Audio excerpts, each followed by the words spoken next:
Oseman, and today I'm here with my March wrap up. Yes, mid-month wrap up. And in that mid-month wrap up, I said that it wasn't really necessary, but that it would be easier for me time-wise to do a mid-month wrap up.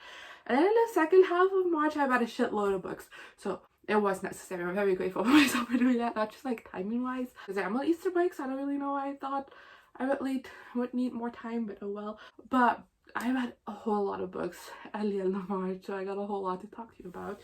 So let's immediately get into stats. In March, I read a total of 14 books, which amounts to 5,880 pages, which is an average of 189.67 pages per day, and an average of 420 pages per book. Like, all of that just exceeds my wildest expectations. Like, I didn't expect any of this to happen. For format, we have 7 books I owned, 1 ebook, 4 galleys from Not Galleys, and 2 library books. With star ratings, something funny happens. You'll notice I have 2 2 stars, 3 3 stars, 4 4 stars, and 5 5 stars. That just immaculate. And I ended up to an average rating of 3.85, which is also fantastic. Age ranges a bit all over the place. I have 1 middle grade, 8 young adult books, 1 new adult, and 4 adult books. And for genres, I have 1 mystery thriller, 4 fantasies, 5 contemporaries, and 4 graphic novels. Which all 4 of those are technically also contemporaries. I separate graphic novels because that is just a format I don't read often. So yeah, then for the mid-month wrap-up, there's 4 books. All of the 10 others we're going to be talking about today, so get ready. But I'll leave my mid-month wrap-up up in the, I don't know which site it is, and in the description, so you can go watch that to know my in-depth thoughts about these 4 books. The first one that I read in the month of March is The Murder of Mr. Wickham by Claudia Gray, which I gave 2 to 5 stars, and the galley I got from Not Galley. Then we have The Iron Sword by Kagawa, which I gave 2 to 5 stars. We have Zachary Yang and the Dragon Emperor by Ziran J Zhao, which I gave 4 to 5 stars, and the galley I got from Not Galley. And then we have Always Jane by Jen Bennett, which I gave 2 to 5 stars, and is a galley I got from Not Galley. Okay, so now the 10 books I haven't talked about. First off, we have By Any Other Name by Lauren Kate, which I gave 4 to 5 stars, and is a galley I got from Not Galley. This is a adult contemporary romance following our main character, who is a editor, and she's like this huge fan of this romance writer, but like nobody knows who this romance author is.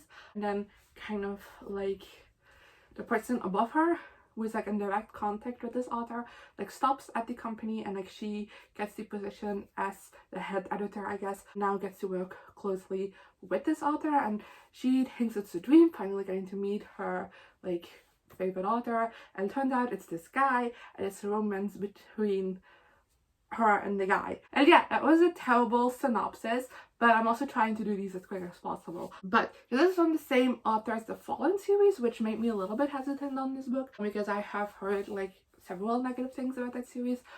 But since this came out March 1st, I believe. So since this came out, I've seen a lot of reviews for it, and all of them were like very positive. So I was very excited to give this a read. I did have some problems with it. I think like the ending was a little bit too quick. I just would have liked a little bit more to just have more of like a satisfying end. And I feel like also just like having an abrupt ending just left a lot of plot threads open.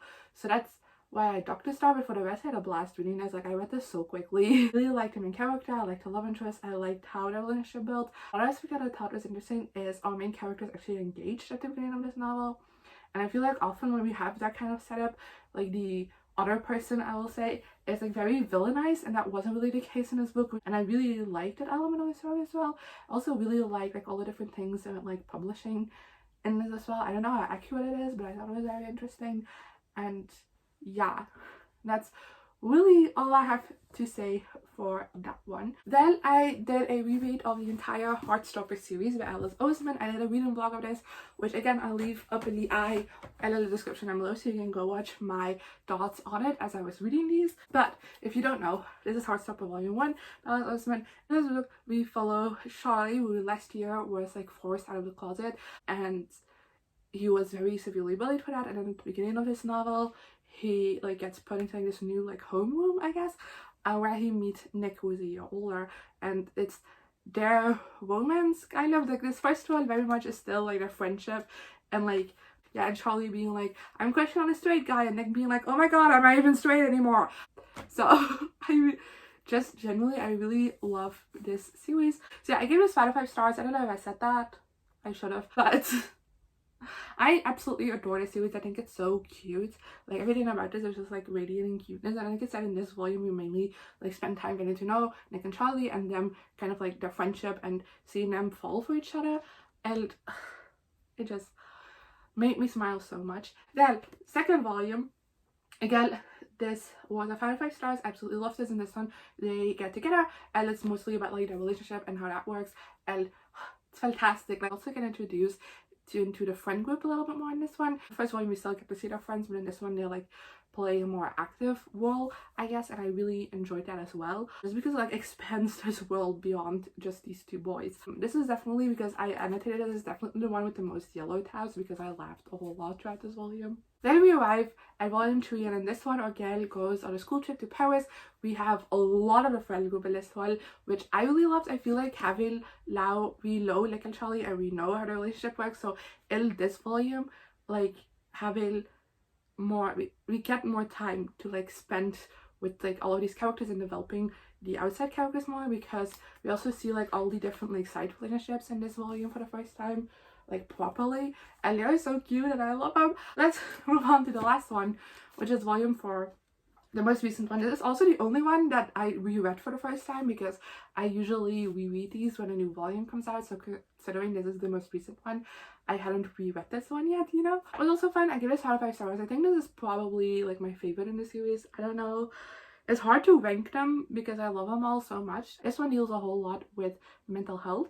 We kind of get like little like glimpses at Charlie's mental health in volume 3 and how it's kind of like getting worse, and then in this one we really delve into that. And definitely, like, I have content warnings for all of the books I talked about always in my descriptions of wrap-ups, so definitely go check those out if you need them. But definitely for this one, because it's very much goes like in depth about like those mental health issues, but I really liked the way it's done. I felt like there's still, even though this is like the darkest or saddest book in the series so far, I do still think that this overall keeps a hopeful and light-hearted like tone throughout it, without like necessarily making these issues less like important. I don't know how to explain this, because it's very hard to explain the tone of this one, because it is sad, but it's also like not like I'm sobbing through it entire way through, or like it's heartbreaking. It is still like has the same light-hearted and hopeful tone of the rest of the volumes, but also dealing with these very important and difficult issues in such a well-done way. Okay, I'm sorry the angle changed, but my mom called me, so I had to stop for a minute. Okay, so the next book that I read is Soul of a Sword by Kagawa. This I gave 2 out of 5 stars, and this is the second book. I'm getting ahead of myself. This is the second book of the Shadow of the Fox trilogy. This one, this takes place in a world where every 1,000 years this dragon comes, and like one person gets to make a wish if they have these squirrels that can summon him. I don't understand how it works completely, but like that's the gist. And the last time the dragon came, like the wish turned out to be like very bad and like destroyed the world basically. So since then, like the squirrels have kind of been like split up, left in places, so it was like harder to get them and to make a wish. And we follow Yumiko, how do you pronounce her name? I don't know. Yumiko, who was raised in this temple, and at the beginning of the book the temple gets attacked, and like everybody and she's like the only survivor, and she is like tasked to bring the scroll that was at that temple to another temple that has it on a scroll. Not even just leaving the temple, she comes across Tatsumi, who was sent actually to her temple to like get the scroll, but he's like a very like well-known, like they say he's not a samurai, but like they don't explain what he is really, but he's called a samurai a couple of times, and he's like, technically I'm not that, so I don't really know, but yeah, he's very well known to be like very good at what he does. So Yumiko kind of like lies to him. It's like, oh, I am on the way to the scroll, like I know where the scroll is and I need to warn them so like they don't get attacked. So it's like she's hiding that she has the scroll. Like Tatsumi goes with her because she like thinks that's great protection, and he's like, she can lead me to the wall, like to the scroll. And yeah, that's a terrible synopsis of book 1. This is book 2, and I don't know how to feel about this, because I definitely think this is a filler book. Like this was the definition of a second book syndrome. Like, not a whole lot happens in this book, but I still overall enjoyed this more than book one. Book one, I was just like very confused, and I didn't really like the plot structure of that book. This one has a different plot structure, and I enjoyed it more, and also felt like things were more clear to me in this one. And I do kind of like how we set up like different world pieces. Like, it does expand on the world quite a bit, and I like how that was done. There's a side ship in this book which has my heart. I love it so much.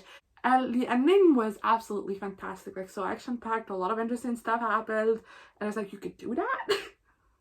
It's so good. The next book that I read is The Love Hypothesis by Ali Hazelwood, which I gave 4 out of 5 stars to. If you don't know, somehow I've not heard of this book. This is a adult contemporary romance following, oh fuck, I forgot her name.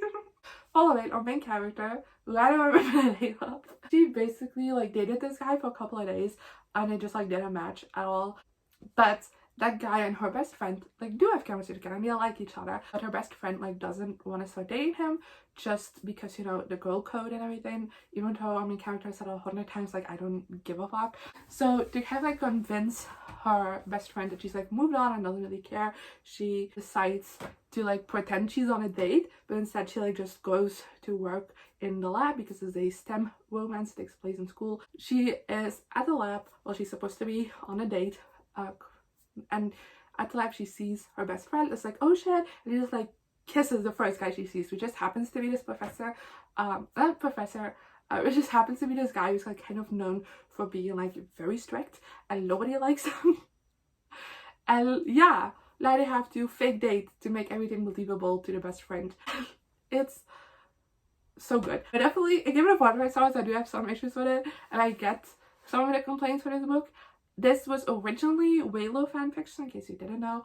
But there's like very obvious on the cover, but in case you didn't know, it's Waylo fanfic originally, and I feel like you can definitely tell that this has its origins in fanfic, which, you know, I didn't care about. I love reading fanfiction, and I feel like a lot of my favorite like fanfic tropes were used in this one, and I really liked that element to it.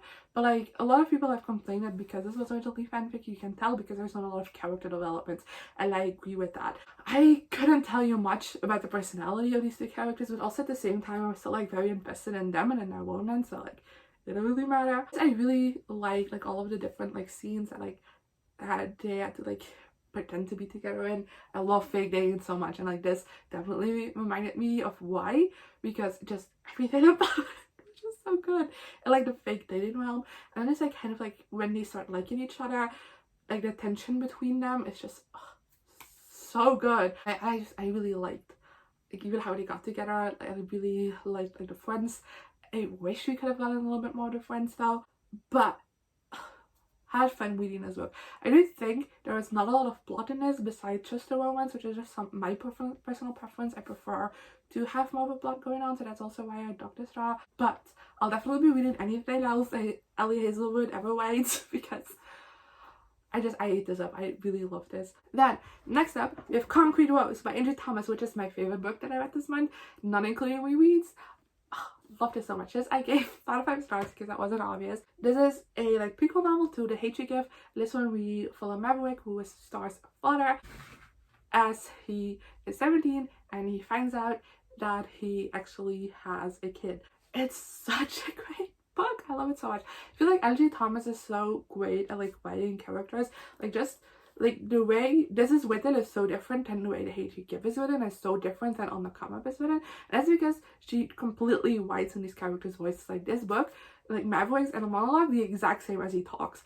And I've seen a lot of people on Goodreads like in reviews that frustrated, but I loved it because I feel like it shows how great of a sense she has of these characters, and it pulls you into this character as well, because it's mostly a character focused book.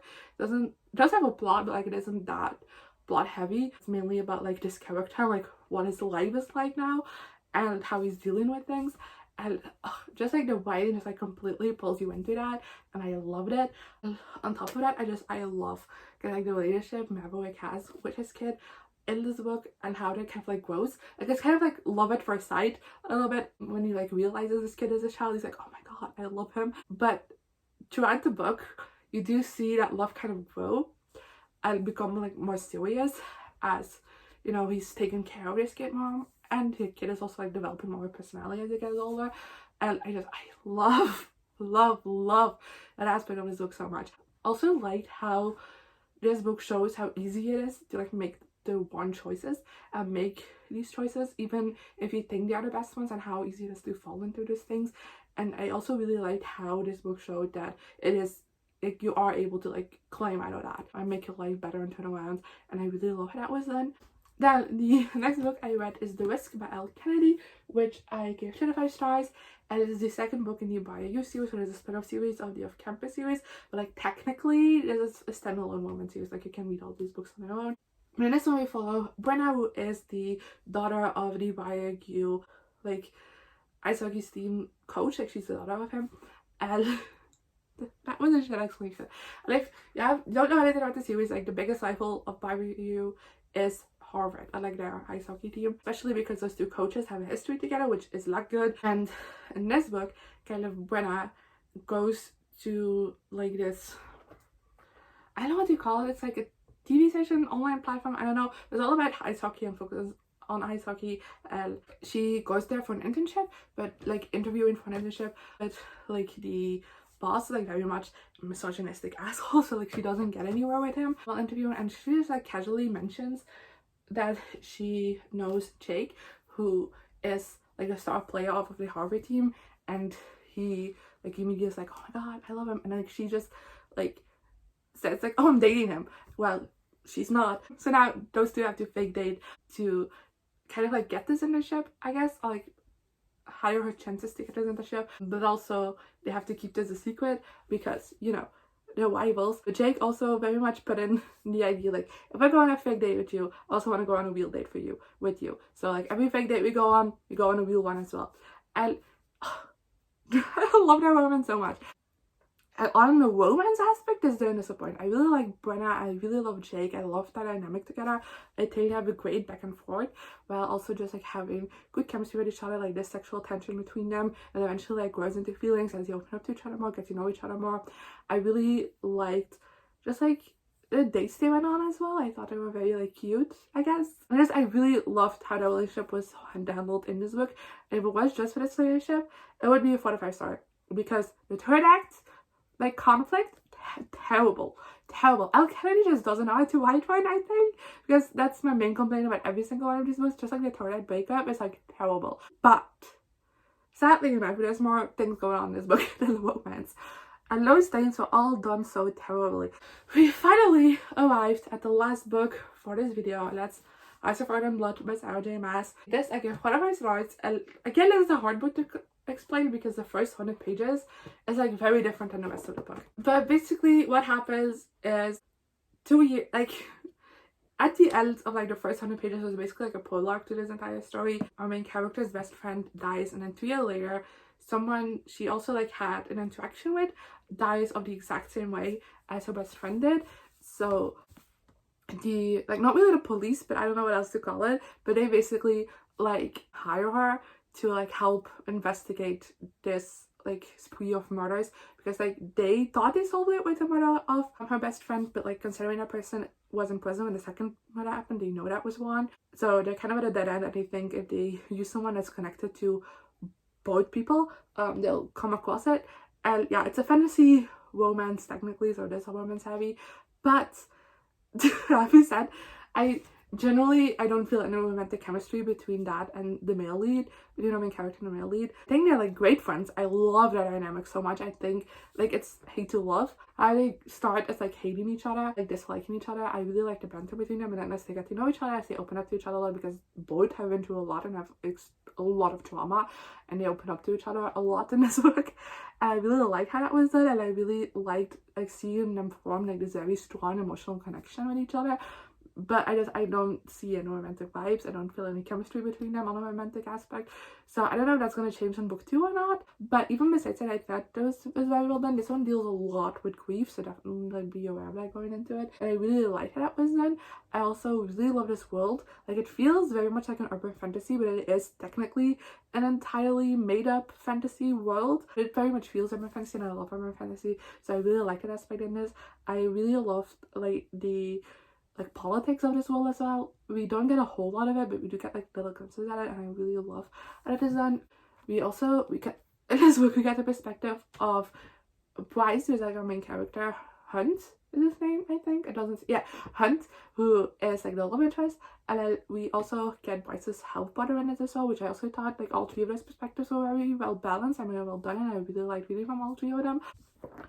And yeah, I really love this plot as well. This is rough to get into. Like, definitely stick with this for like the first like 200 pages or so, because I know that sounds like a lot, but this is definitely one that in the beginning is just like a lot to take in, and it seems like not a lot is happening, but then like all of a sudden you're just like hooked and you're addicted. At least that's how it went for me. Like a certain point, I don't know exactly when, I just was completely sucked into this world. I understood everything, I was attached to these characters, and I was very intrigued about what was going to happen next. So I did, once I got to like the rough part, I did like fly through this book, which it's a mahusav, so that's an accomplishment, and I absolutely love like the ending of this book. Like, it's so action packed, so many reveals that I didn't see coming at all. I really love this book, and I'm very excited to get to the second one.